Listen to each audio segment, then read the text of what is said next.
चुका है कि उसकी जड़ें तक सड़ चुकी हैं। अब सवाल ये है कि उसे हराया कैसे जा सकता है। फिल्म भद्रकाली की कहानी हमें एक ऐसे ही सिस्टम के बिल्कुल अंदर ले जाती है और दिखाती है कि इसको तोड़ने के लिए किस लेवल का दिमाग चाहिए होता है। तो चलिए इस कहानी में उतरते हैं। इसकी शुरुआत एक ऐसी दुनिया से होती है जहां करप्शन मतलब भ्रष्टाचार सिर्फ हवा में घुला हुआ नहीं है, बल्कि सिस्टम की नस नस में खून की तरह दौड़ रहा है। जरा कल्पना कीजिए कि हालात कैसे हैं। एक तरफ किसान हैं जिनकी फसलें बर्बाद हो गई हैं और वो मुआवजे के लिए तरस रहे हैं, और दूसरी तरफ है आम परिवार जिन्हें एक छोटे से सरकारी काम के लिए भी अपनी मेहनत की कमाई रिश्वत में देनी पड़ रही है।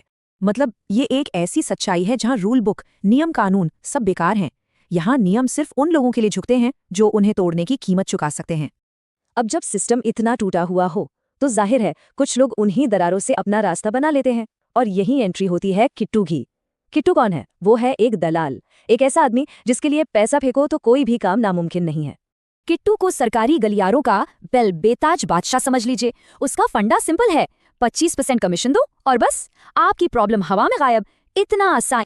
लेकिन एक बात साफ है, किट्टू कोई हीरो नहीं है, बिल्कुल नहीं। वो तो इसी सड़े हुए सिस्टम की एक पैदावार है, एक प्रोडक्ट, एक आईना जो समाज का असली चेहरा दिखा रहा है, बस। पर रुकिए, किट्टू की ये रिश्वतखोरी, ये छोटे मोटे काम, ये सब तो भ्रष्टाचार के उस विशाल पहाड़ की सिर्फ चोटी है, एक आइसबर्ग की टिप समझ लीजिए। असली खेल, असली खिलाड़ी वो कोई और है। नाम है अभयंकर। अभयंकर को सबसे खतरनाक क्या चीज बनाती है? उसकी सोच, उसकी फिलॉसफी। वो कोई गली का गुंडा नहीं है, वो एक जियोपॉलिटिकल लॉबिस्ट है। मतलब एक ऐसा शतरंज का खिलाड़ी जो देशों की किस्मत से खेलता है, पर्दे के पीछे से अकाल और युद्धों की स्क्रिप्ट लिखता है। तो ये साफ है, ये लड़ाई सिर्फ छोटी मोटी रिश्वत के खिलाफ नहीं है, ये उस आदमी के खिलाफ है जिसकी नज़र पूरे देश की रूह पर, उसकी आत्मा पर कब्जा करने की है। लेकिन यहाँ एक ट्विस्ट है। क्या किट्टू सच में इस भ्रष्ट मशीन का सिर्फ एक पुर्जा था? शायद नहीं, क्योंकि वो तो सिस्टम के अंदर रहते हुए अपना ही एक नया सिस्टम बना रहा था, एक बहुत लंबा और गहरा खेल खेल रहा था। कितने सालों तक? पूरे 15 साल तक। 15 सालों में उसने चुपचाप देश के सबसे बड़े घोटालों में से एक को अंजाम दे डाला, और सिस्टम से कितना पैसा बाहर निकाला? 6,236 करोड़ रुपए। ये रकम बहुत बड़ी है। इतना सारा पैसा, लेकिन गया कहाँ? क्या इससे आलीशान घर खरीदे गए, महंगी गाड़ियां? बिल्कुल नहीं। और यही वो पॉइंट है जहां किट्टू का असली प्लान इस पूरी कहानी को एक बिल्कुल नया मोड़ दे देता है। तो ये पैसा गया उन लोगों के पास जिन्हें सिस्टम ने भुला दिया था। किट्टू एक मॉडर्न डे रॉबिनहुड की तरह काम कर रहा था। वो अमीर लोगों से उन्हीं के करप्ट तरीकों से पैसा निकाल रहा था और उस पैसे से उन लोगों की मदद कर रहा था जिन्हें कोई नहीं पूछता था। और फिर आता है फाइनल एक्ट।